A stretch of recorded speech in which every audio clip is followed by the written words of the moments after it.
Good morning, everyone. I'd like to welcome you all to our first CPAC coffee of the year. We get together at least once a month with families, and from those that are outside that aren't able to attend, we're posting this presentation to you on our website, so you can use this information for any purposes that you want, and hopefully it's very helpful.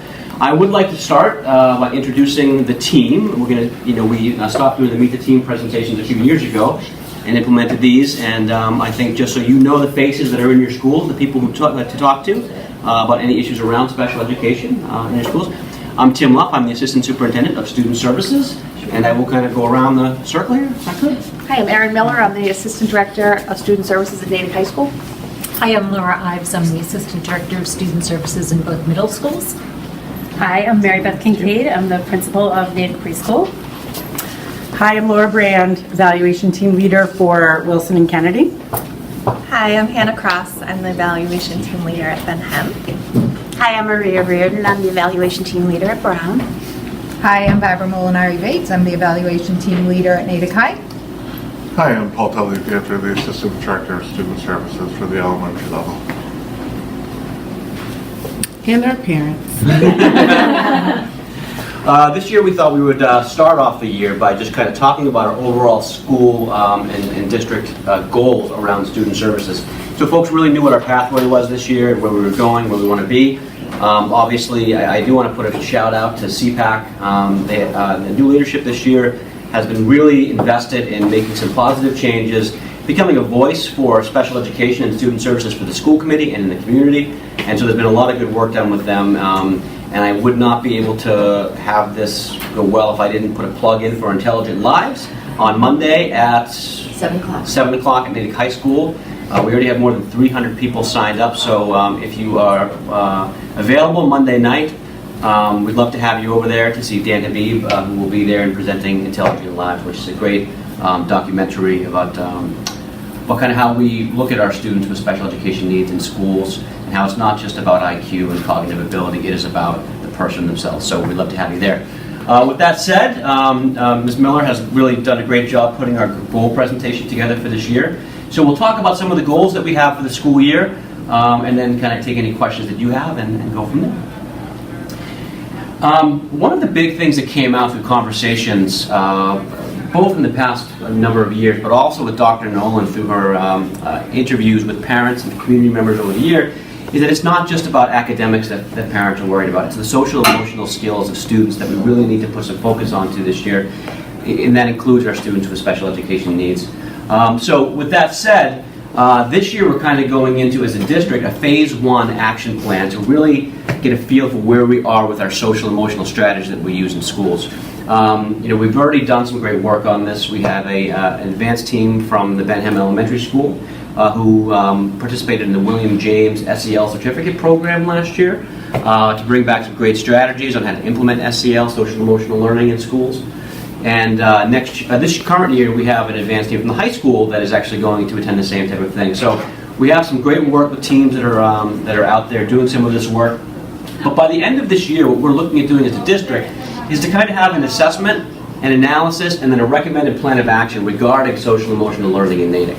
So that's going to include kind of an audit of where we are now, what strategies we're using in school, what's working, what's not, perhaps a baseline assessment of where our kids are. And then we're going to convene kind of the Response to Intervention Steering Committee that we did a few years back when we looked at response to intervention for academic needs. And they're going to really work together to identify what steps and strategies we're going to use in the years to come to implement a really solid and strategic plan for social emotional learning in schools. The other thing that we're working on is kind of a 5-year strategic plan. So what we always know is that things change, right? With dynamics, with students, with programs, with new initiatives, with new research, that we have to change our special ed programming accordingly. So what we're going to be looking at is actually a 5-year strategic plan to align with our district strategic plan on what we're offering for special education students within our programs. So we're going to be doing an audit of co-teaching. We're going to be doing an audit of inclusion, learning center instruction, sub-separate program, a lot of work on the self-determination and student-led IEP process, which you'll hear some from our folks today about. What professional development we need for our staff, social emotional piece, And then how we're going to staff that, how we're going to budget those things, what kind of parent communication we need to have in place, what we're doing for supervision and evaluation. And we've already done some great work with our CPAC stakeholders to look at how they can become more involved in our programming. We've already actually completely revised our special ed parent survey that we provide to parents at the end of meetings. And with some great input from CPAC and some great input from our staff. And I think we have something that's really going to work for the best interest of our kids to have a really genuine good feeling about the positives and the negatives of how we do what we do in special education. So excited for that. With that said, I am going to, I think, pass it off to our preschool principal, Mary Beth Kincaid, to talk about preschool goals for the year. Good morning. So when thinking about our preschool goals, we are aligned with the district in terms of, in terms of wanting to make sure that we work with students and at the preschool level, certainly their families, to understand the self-determination component of the IEP process. And that looks a little different, you can imagine, at the preschool level than it does at the upper levels, where kids might be able to represent themselves at a team meeting, but the idea is to build that capacity throughout, starting from the very beginning, in terms of helping parents to understand what that self-determination component is, but also helping teachers and students identify their strengths, identify their comfort levels, and identify things that are harder for them, in the spirit of eventually getting to the point where they can think about the things that are harder for them and the interventions that best support them when they're tackling things that are harder for them. So you'd be amazed at even these littlest learners in Natick and how many of them are able to, in one way or another, make a choice to help show preference for things that are easier for them, things that are harder for them, and also to ask for tools that make something that is difficult for them easier. So that will be our ongoing work at the preschool level in terms of the self-determination that the district is working on town-wide. The other component is to increase the evaluation team leader component at the preschool. We have an increasing number of students. The word is out that Natick has a super special education system. And so, and that certainly starts with preschool. We've grown by 30% over the last 6 years, and so we need to continue to expand our capacity in terms of meeting the needs of our special education students and certainly their families. And obviously the important component of that is ensuring that IEP team meetings are supported in the way that they need to be by ETL. So we have some professionals who are interested in expanding their capacity, and we have a plan to do so this year. Thanks. Thank you, Mary Beth. Next up, our elementary staff. You want to come up and talk about the elementary school goals? Sure. So, Like the other levels, we are aligning our first goal with the self-determination and student-facilitated IEP model. Looking for 100% of all of our students to participate in self-determination, and then 25% across the elementary level to be working on some way to build up more participation in their IEP process. This is not just the Learning Center teachers.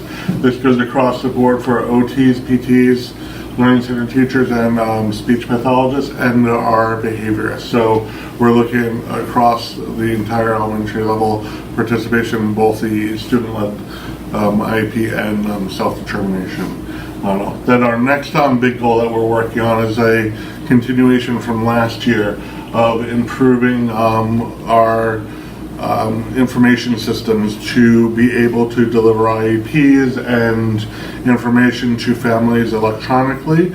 Last year we benefited from this. It sped up the process. It got families their IEPs sooner. It'll give them a longer time to review them and have them in hand faster. It also helped us streamline our processes. So we're going to continue with that this year to really finish it up and improve the model and to deliver a nicely typed package for how to do all of our information systems online for families and for the related service providers. thank you, Mr. T. Very much appreciated. And at our middle school, Laura Ives. So as you can see, almost everything aligns with the district goals. You know, we are actually, Laura, Brandon and I were talking this morning that we actually have 3 students who have already started to complete this goal by participating in their annual meeting. It was kind of a next step from last year where they were aware of their strengths and weaknesses, and we started to talk about goals, and we actually had a student the other day who came in talking about social emotional learning, came in and talked about her goal in terms of what she needed from the school psychologist and how she was going to work on a particular goal throughout the year. So that's nice. So we're well on our way. It'll probably exceed 50, but I was afraid to say 75 just in case we didn't get there, but I think we might, based on what we're doing right now. And in terms of the professional practice goal, it will be to review and really dig deep into all of the services at the middle school. Really look at the co-teaching model, look at the inclusion model, look at a supported model, look at the pull-out model, and really get an idea of what we're doing so that along with the district, as we're looking for the next couple of years to make changes, we'll have some information and data to support that. So that's what the middle school is doing. Thank you, Ms. And high school, Erin Miller. Hi, so the high school, again, you'll see some common themes.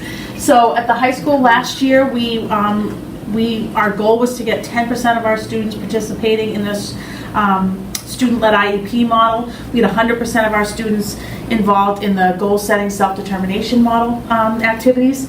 So this last year, I can proudly say 32% of our students participated in student-led IEPs. So I'm pretty confident we're going to get to 50% this year and above. So that's our goal for this year. In looking at the programs, again, like the middle school, so we're in our 3rd year of implementation of co-teaching at the high school. What we're finding is that we have a lot of great data to support that our students with special needs are doing very well. So for those of you who maybe saw school committee last week, we talked a lot about now it's time to look at the overall model and the effectiveness for all students. So we'll be examining general education student scores, special education student scores, and looking to see the effectiveness for all the students in these classrooms. And then a school improvement goal. So like Tim mentioned, we have a team at the William James College this year that I am part of, working on the SEL leadership program, certificate program, excuse me. So we are very much focusing on SEL here at the high school. And really our focus right now is educating our staff about what is SEL. Okay, so that's where we need to start. Knowing this is a 5-year goal, we need to be thoughtful about how we roll this out. So I don't know if you can, that looks like it got cut off a little bit, but that's what we'll be doing. We'll be working on the SEL partnership with the district at the high school level. And perfect timing, I think. Perfect timing. We also have our attitude coordinator, Catherine Garsha, who has some goals that she's going to share with you as well. Okay. So, hello, sorry, I'm in so late. There's something going on. So I'm Catherine Garsha, as Tim said. I'm the district coordinator, and I have a couple of goals, a student-centered goal, of course. So what I'm hoping to do is increase the number of students who are working on the self-determination model. They're going to be developing their own goals and then presenting within the structure of the meetings at the out-of-district schools. It's a little bit different because part of what I need to do is to provide some training to those out-of-district schools. And so what I will be doing is working with those schools, coming in, doing training with the staff there, and helping them to understand the process and the model within our district, and then working with the students to have the students be prepared to develop their goals and then present at the meeting, and then eventually being able to be stronger at leading their own meetings. It's been interesting to see because some of them already will come in with PowerPoint or have come in and done the checklists already, because I've done some work last year, but this is building on that. And then the professional development, we need to flip it? Or? This is always. Okay. So then the other piece of that, we're only doing the student one? Just these two. Okay, great. So then in developing relationships with families, the other part that I'll be working on will be starting the process with my families to have them be more involved with the development of the agenda for the meetings, and to also make sure that they understand what the process is of the meeting prior to sitting down together. So I will be contacting the families, at least 3 families, through the course of the month. I have several meetings through the month. And then checking up with them afterwards to make sure that the expectations that they had actually were followed through on, and to see if they had additional questions. And I believe that what will happen as a result is, and I hope as a result, is that families will become a more integrated team member in their own child's meeting and process. Thank you, Catherine. Thank you. I think it's important to note that even though I didn't mention it as a district-wide goal, you saw self-determination and the student-led IEPs all throughout this. And there is a goal for the district about student-led IEPs and self-determination. Now, the self-determination learning model of instruction is the goal attainment process, right? The process kids learn to go through and set their own goals based on who they are, what they know about themselves, their barriers, and to kind of learn from the outcomes of their actions, right? Whether that's a negative outcome or a positive outcome, and then to kind of go back and kind of change their ways of doing things in order to attain their goal in the future. So we've actually done that with about 100% of our kids in student service, special education this year.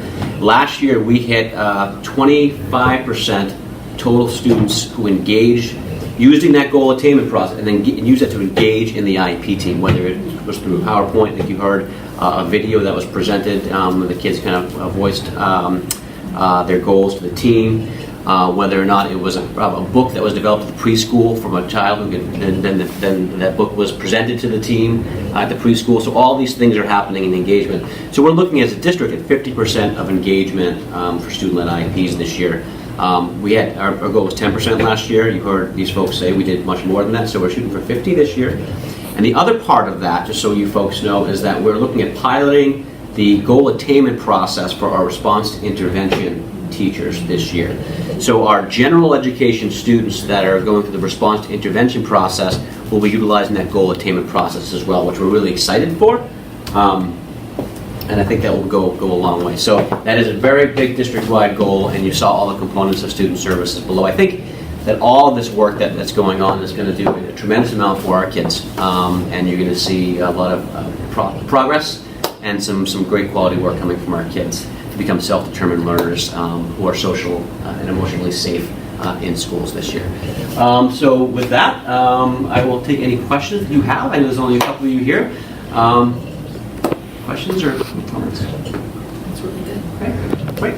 Well, thank you very much for coming this morning. It's been a pleasure to have coffee with you all, and I'm hopeful that these podcasts or these video broadcasts that we have that will be on our website regularly are very helpful for you in the future. And please call any of us with any questions that you have. All of our information is on the website as well for contact. So thanks all.